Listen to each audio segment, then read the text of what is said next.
Rookie shortstop Gunnar Henderson made some MLB history yesterday by not making history. He cost himself a cycle on that double. Dallas Keuchel, yes, batting practice Dallas Keuchel almost threw a perfect game yesterday, and the Yankees, yeah, they're trying to avoid losing their 8th game in a row. All of that in today's MLB Recap, a series in which we recap every single game almost every single day. And a reminder, if you're going to any concerts or games anytime soon, use code Fuzzy on SeatGeek to save 20 bucks off. Now, before we get into all of the highlights from Sunday, let's talk about a few big highlights from Saturday. Julio Rodriguez, he made some MLB history with 17 base hits over the course of 4 games. He raised his batting average from 256 to 278, 22 points this late in the season. That is absolutely insane. Cody Bellinger, he had a 2 home run game. I want you guys to let me know in the comments, is Cody Bellinger going to get another 1-year prove-it deal, or is he going to get $20-25 million a season for the next few years? Is he going to get a big contract? He's hitting .324 with 20 home runs, 17 stolen bases, and an almost 150 OPS plus. Another guy that had 2 home runs, Trey Turner, he is hitting .370 with 4 home runs and a whopping 1118 OPS since that standing ovation, because the Phillies fans were saying, hey, this guy has been pretty terrible, let's cheer him on, and Trey Turner has responded by being one of the best players in baseball since that point. All right, so these Saturday highlights are over. Let's get into Sunday's games. Seattle, they're coming into this one as one of the hottest teams in baseball. They've been led by JRod and their stellar pitching staff.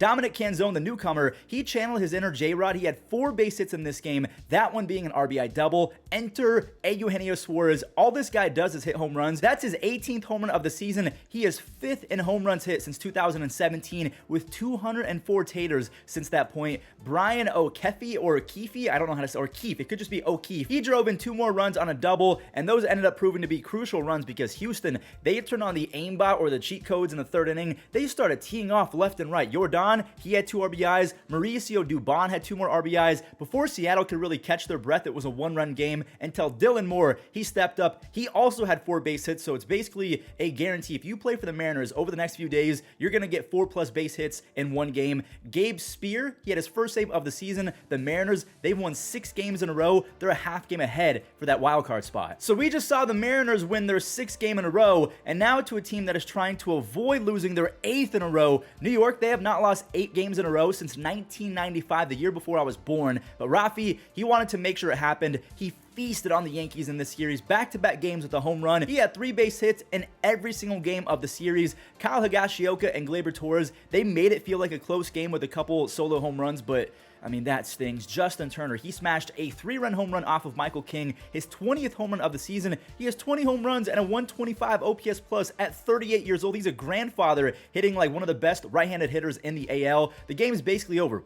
Wait, Volpe, he ties it. Anthony Volpe, the rookie, he delivered with a short porch special. His 3-run Oppo Taco ties it at 5. He has 4 home runs and a near .360 on base percentage over his last 16 starts. But old man Jenkins, Justin Turner, he did his thing again. That RBI double seals it as Kenley Jansen converted his 29th save of the year. So for the first time since before a lot of us were born, since 1995, the Yankees, they've lost 8 games in a row, and they're now 4 games under 500. And I'm hearing rumors that they're about to call up a lot of prospects like Austin Wells, a guy named Everson Pierre, I think his name is. But also, I'm hearing rumors that Aaron Boone, Brian Cashman, they might be on the hot seat. Hal Steinbrenner, the owner of the Yankees, he is not happy at all. He's steaming angry right now. We had a fun little roller coaster back and forth game between the Braves and the Giants down in Atlanta. It started off with a Luis Matos home run. There goes socking one. And then immediately, that was answered with a 2-run blast courtesy of Orlando Arcia. I was so wrong about this guy. He has 14 home runs and 7 outs above average defensively. He's been a wizard this year. But again, this game went full 6 flags, and the roller coasterness happened again. Wilmer Flores, I cannot believe his stats. This guy is hitting over 300 with 17 home runs and a 143 OPS plus. It almost doesn't make sense because he's getting better as he ages, which usually only happens to pitchers. Atlanta, they're down by 1 in the 8th. They're going to need some help if they're going to tie it off of Camilo Doval. And of course, Ronald does it with his legs. His speed and aggressiveness is such a difference maker. He ties it at 3-all.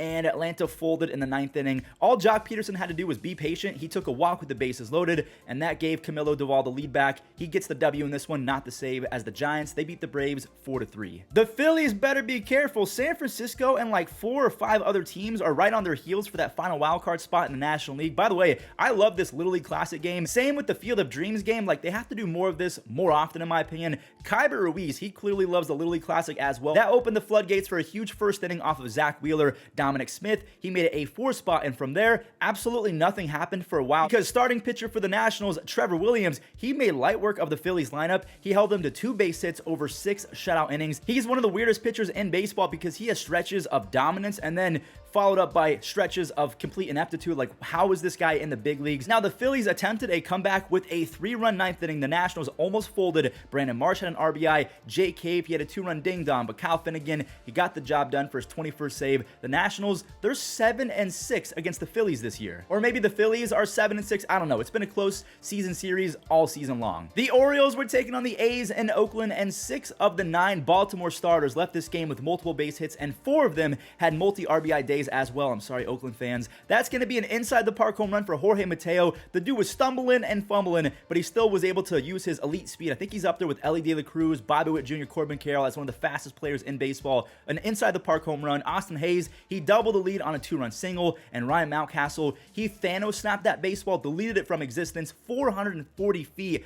on that 3-run missile. Do not go anywhere because Gunnar Henderson, he made some history, like I said in the intro, by not making history, but I have to give a quick shout out to Kyle Bradish. He carved for 6 shutout, 2 base hits, 8 strikeouts since May 12th. That's a long time ago. Over 18 starts. He has a 2.5 ERA. He's kind of been their ace, and they got him from the Angels in the Dylan Bundy trade a few years ago. He's turning 27 in a few weeks. He's getting better and better. So is Gunnar Henderson. That's his 21st home run. He already had a double and a triple earlier. So if he can grab a single, it's going to be a cycle. There it is. No, wait, Gunnar, what are you doing? Stop, Gunnar. Instead of a cycle, that is a 4 extra base hit day, and honestly, I feel like this might get talked about more than him having a cycle, choosing not to get a cycle to put his team out in front. What do you guys think of that? The Orioles, they're now 30 games over 500. From a near cycle to a near perfect game, Dallas Keuchel, yes, you heard that right, Dallas Keuchel, who has been horrific over the last few seasons, he nearly threw a perfect game against the Pirates, and shout out to Edward Julian, his second baseman or DH, I can't remember where he was playing yesterday. He drove in both runs, and the second was on a double in the 6th inning, but the story obviously was Dallas Keuchel, who's been on like 5 or 6 teams over the last few seasons. He's been washed up. The former Cy Young has a 6.4 ERA from 2021 to 2022. His career seemed to be a wrap, but he didn't give up. He fought back. He lost a perfect game in the 7th inning, but he got there on just 85 pitches, so he was really efficient, and he basically got emotional as he walked off because he was looking out into the stands like, wow, I actually did it. I didn't give up. Good for him, man. Johan Duran, he struck out 2 more to convert his 23rd save of the year. The Twins now have a 95% chance of winning the AL Central, which makes me very sad as a Guardians fan. Speaking of the Guardians, the Tigers were taking on the Guardians, and Mickey was honored with a retirement gift, and then he squared up with Jose Ramirez, kind of mocking him after that Tim Anderson incident. I'm going to miss Miguel Cabrera a ton. Not the baseball player Miggy, because he torched my team for decades, but Miggy the person,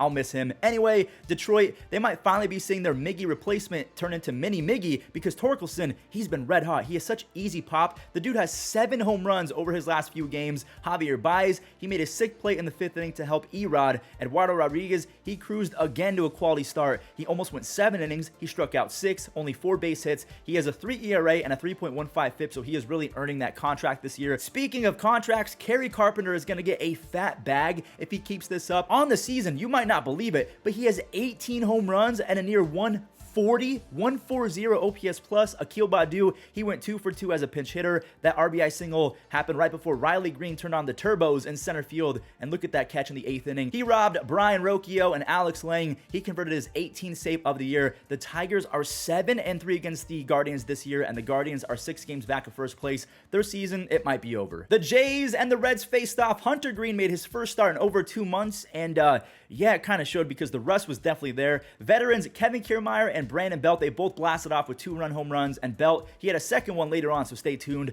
Bo Bichette, he's back in the mix. He went the other way for a home run. Check this out, by the way. Bo Bichette, he missed almost 3 weeks of action. He's still number 1 in base hits in the American League. He's leading the AL 3 consecutive years in a row. Belt, he belted another one. Sorry, I mean, when you have a pun like that, you have to use it. Springer, he then unloaded on a pitch for another Toronto 2-run home run. All of that was for Hungjin Ryu, who cooked the Reds, by the way. He went 5 shutout, and on the season, he's allowed just 1 run over his first 19 innings. That's 4 starts. The dude is a stud. You guys remember from 2018 to 2020, Hyunjin Ryu had a 2.3 ERA over 330 innings. I'm hoping even at the age of 36 years old, he can keep it up. Danny Jansen's RBI later on in the game made it a 10 spot against the Reds. The Jays, I'm telling you guys right now, with Hyunjin Ryu in that lineup, if Alek Manoah can get fixed, they're looking really good going into the playoffs. You guys know the rules. Anytime we talk about the Reds, we have to talk about the Cubs and the Brewers and see what they're up to. We'll talk about the Milwaukee game after the Cubs game. Kyle Hendricks allowed a run in the first inning, but he did not let that bother him at all. And his offense then stepped up to tie it and then steal the lead.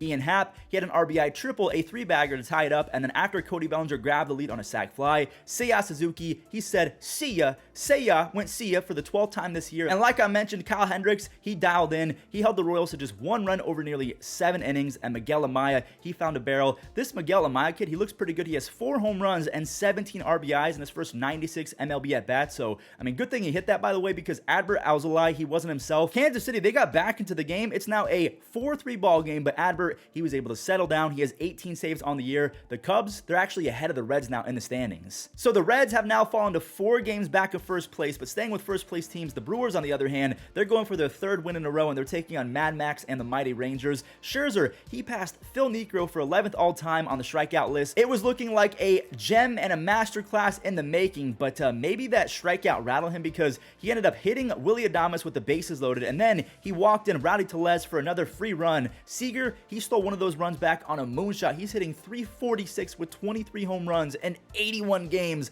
Mad Max, he couldn't really figure it out though, as Yelich, his RBI double scores Tyrone Taylor, and Max Scherzer needed 99 pitches through 3 2/3 of an innings. Adrian Hauser, he was nails all night long. He struck out 7 Rangers on just 1 run allowed over 5 innings. Milwaukee, they got 3 more in the 8th inning. Tyrone Taylor, he legged out a 2-run triple, and Carlos Santana brought home Tyrone. Devin Williams, after the bullpen was kind of folding, he converted 1 out for a save. He has 30 saves on the year. The Brewers, they've won 3 in a row, and they're 3 games ahead of the Cubs for first place. The Mets were trying to get it going early with a DJ Stewart home run. DJ Stewart has been a menace lately, but look at Richie Palacios flying in center field to make the grab. Goldie, he had himself a big 3 RBI day versus the Mets, his first on an RBI single, and that was right before Pete Alonso teed off for his 39th home run of the season. That's back-to-back games with the home run. He's catching up to Matt Olson and Shohei Ohtani. He has 8 home runs over his last 14 games. Goldie said, "Relax, guys, I got this." His 20th gives St. Louis the lead, and it's crazy that in maybe his 2nd worst season ever, he's still on pace for 26 home runs and a 105 RBI season. Dakota Hudson, he was really good. He struck out nearly 7 over 6 innings of work, and the St. Louis offense, they got greedy later on. Contreras, he's been a new man in the second half. He's hitting .330 with an almost .930 OPS. Rookie Jordan Walker, he doubled in Wilson, and look at Richie Palacios finishing off a nice day at the office with a 2-run single. The one thing I guess I can respect about both of these clubs, they were self-aware and they kind of punted the rest of 2023. They're going for 2024 and 2025. Can you kind of respect that? Because teams like the Angels and the Yankees, they probably should have done the exact same thing. Here we go, the White Sox and the Rockies. Andrew Vaughn, he connected for a 16th home run, and after the Rockies kind of stole back the momentum and the lead in the 5th inning, Chicago, I think they just got mad. 29-year-old rookie Zach Remillard, he started a rally with an RBI single, and Yohan Moncada, he doubled in 2 more. It's now a tie ball game, but staying with 2-run doubles, rookie Oscar Colas, I wish his first name was Coca, like Coca, I'm sorry. He ripped a 2-run double of his own. He's got a ton of talent, but he has struggled bad in his rookie season, and the same can be said about this next kid, Lennon Sosa. Sosa has had one of the worst beginnings to a career ever, so hopefully that 3-run home run unlocks something for him, because Sosa and Colas, they've been highly touted for quite some time. The White Sox, they beat the Rockies 10-5. We're going to do today's Immaculate Grid in just a second, but a quick update on the wildcard standings. The Red Sox, Jays, and Mariners are all on win streaks right now, so the Jays are a half game back of the Mariners. The Red Sox are 2.5 games back of the Blue Jays and 3 games back of the Mariners. We're not even going to talk about the Angels, the Yankees, or the Guardians because they're folding mightily right now. And then in the NL wildcard, the Diamondbacks, the Marlins, and the Reds are all 1 game back of the Cubs for that final wildcard spot. But the Cubs are a half game back of the Giants, so the Giants and the Phillies, every single win matters. And that's not me being dramatic. I'm telling you guys right now, for the rest of the season, every single game, every single W or L is going to count like 5 W's or 5 L's. All right, today's Immaculate Grid, the Giants and the Rangers. Didn't Hunter Pence played for the Rangers, right? Yeah, Hunter Pence, 22%, so I don't know, I feel like you guys might have been cheating on that one. The Giants and the Dodgers. Do Giants fans consider this guy to be a traitor? Brian Wilson, he went from the rival Giants to the rival Dodgers. I don't know if you're a Giants fan, let me know about that. The Guardians and the Rangers. I can't believe I know this one, but he has been one of the worst players in baseball for a while. Sandy Leone. The Guardians and the Tigers. He was just DFA'd, but I know this one. Daniel Norris. Oh man, those are really good. 0.5% and 1%. The Guardians and the Dodgers. I could go with Ahmed Rosario, but I'm going to go with Noah Syndergaard. Let's see if Noah Syndergaard is lower. 8%. Okay, there you go. The Cardinals and the Rangers. Cardinals, Adolis Garcia. If you guys don't remember, Adolis Garcia, he was on the Cardinals, 8%. The Cardinals and the Tigers, one of my favorite players growing up, Johnny Peralta. How do you spell Johnny Peralta? I can spell Johnny Peralta. I know he was on both teams. 13%. Wow, okay. The Cardinals and the Dodgers. I could go with I'm going to go with David Freese. I could go with Pujols, but I know David Freese was on both those teams, 10%. And then the Tigers and the Giants. The Tigers and the Giants. I'm trying to think. Was Brandon Hinge? You guys remember Brandon Hinge? Or Maglio? Was Maglio Ordonez on? No, I think he was on the Marlins. What about that other guy, Edgar Renteria? An 86 rarity score. That was actually pretty quick too. That does it for today's recap. I appreciate you guys watching. Stay safe out there, and I'll catch you in the next one.